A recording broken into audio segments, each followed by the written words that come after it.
renungan kita, sungai-sungai menjadi padang gurun, sumber air menjadi tanah gersang, tanah subur menjadi tandus, petani tidak menanam dan panen, banyak orang kelaparan, mereka berseru pada Tuhan. Ia membuat padang gurun menjadi kolam air, dan tanah kering menjadi pancaran air. Mereka mendirikan kota, mereka menabur di ladang-ladang, mereka membuat kebun-kebun anggur, mereka diberkati hingga bertambah banyak. Siapa yang mempunyai hikmat, biarlah ia berpegang pada semuanya dan memperhatikan kemurahan Tuhan. Saudara-saudara yang saya kasihi, saudara-saudara seiman, saudara-saudara dalam kemanusiaan, dan semua yang sementara mendengar atau melihat renungan ini.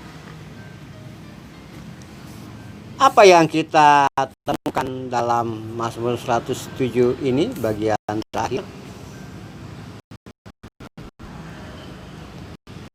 Kisah tentang sikon kekinian pada masa itu, pada masa pemazmur,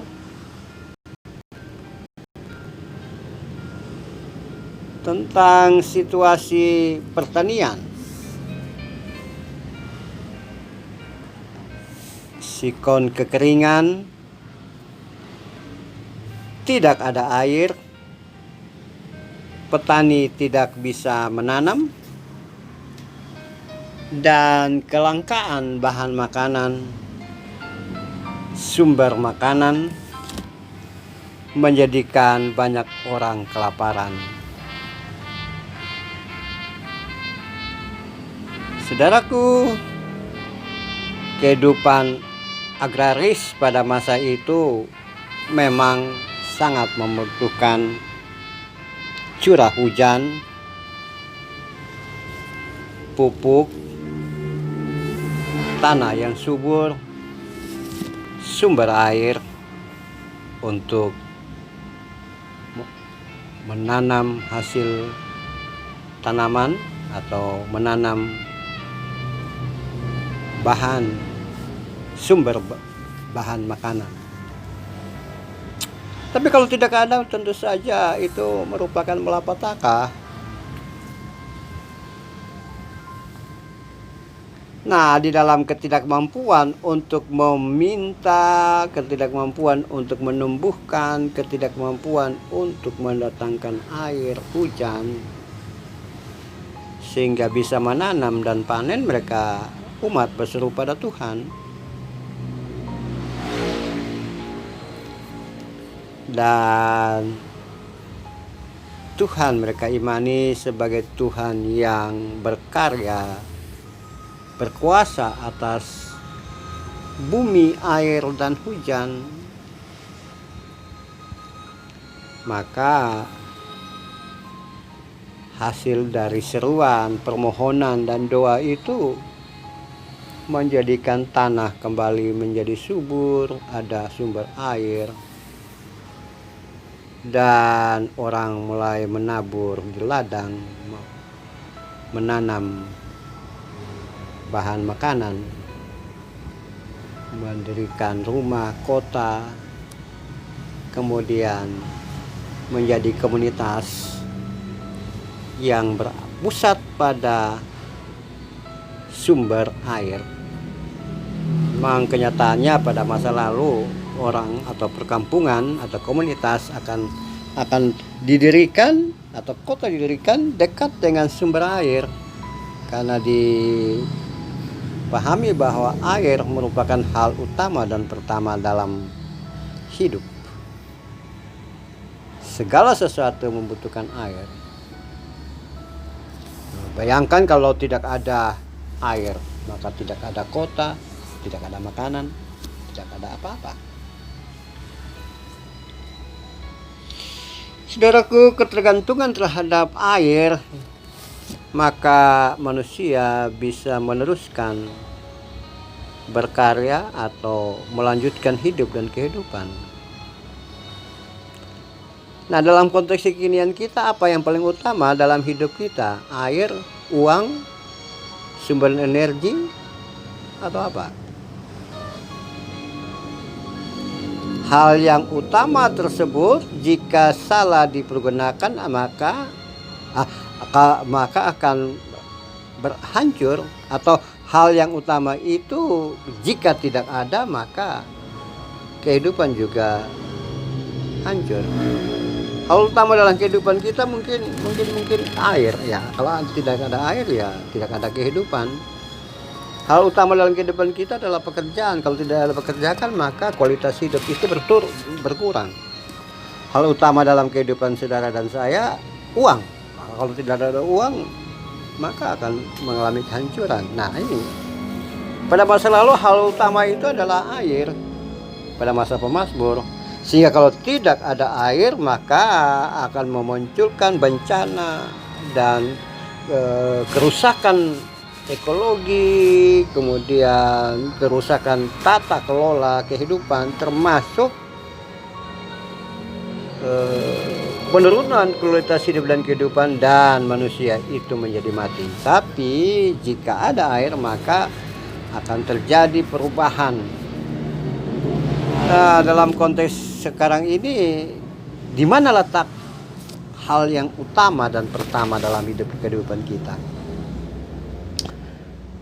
Nah, ini yang perlu dijaga dengan baik dan kita imani sebagai itu yang utama tersebut adalah cara Tuhan untuk memelihara kita, cara Tuhan untuk membuat kita mampu memperbaiki kualitas hidup, untuk meneruskan durasi hidup dan kehidupan bertambah banyak.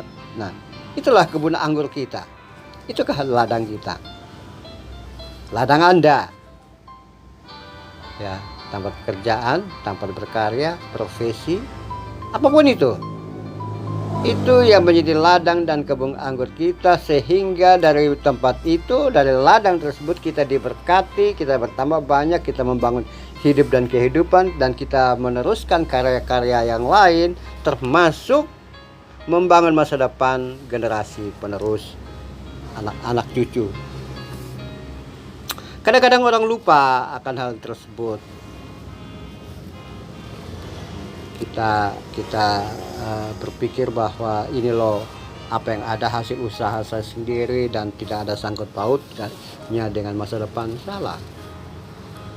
Yang menjadi ladang kita, yang menjadi kebun anggur kita, yang menjadi periuk nasi kita, itu adalah sesuatu yang diperkenankan Tuhan kepada kita, sesuatu yang dipercayakan Tuhan kepada kita agar kita memuliakan Dia, kita menata hidup dan kehidupan, kita membangun hal-hal yang baik dan benar, bukan saja untuk kita tapi untuk Tuhan, untuk bangsa, untuk generasi penerus, untuk hal yang lain yang bisa kita kerjakan, kita lakukan melalui berkat Tuhan, dan kita lakukan itu dengan tangan, kaki, dan hidup dan kehidupan.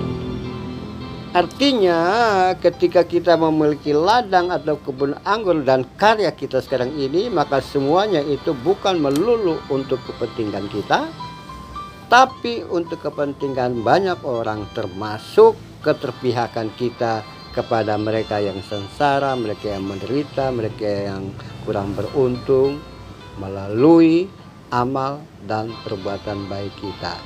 Sambil kita memuliakan Tuhan, karena Tuhan telah mempercayakan, Tuhan telah memberikan kepada kita kemampuan mengelola.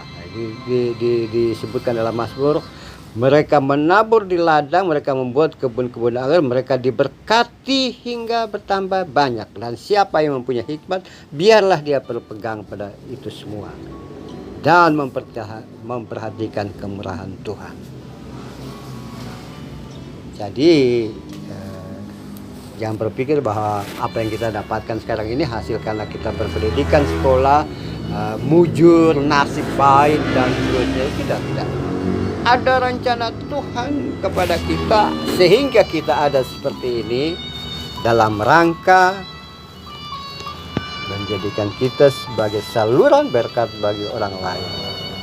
Jagai ladang ataupun kebun anggur kita sekarang ini, supaya semuanya itu kita bisa lakukan banyak hal untuk kemuliaan Tuhan, untuk keluarga, untuk bangsa dan negara, dan untuk generasi yang akan datang. Amin.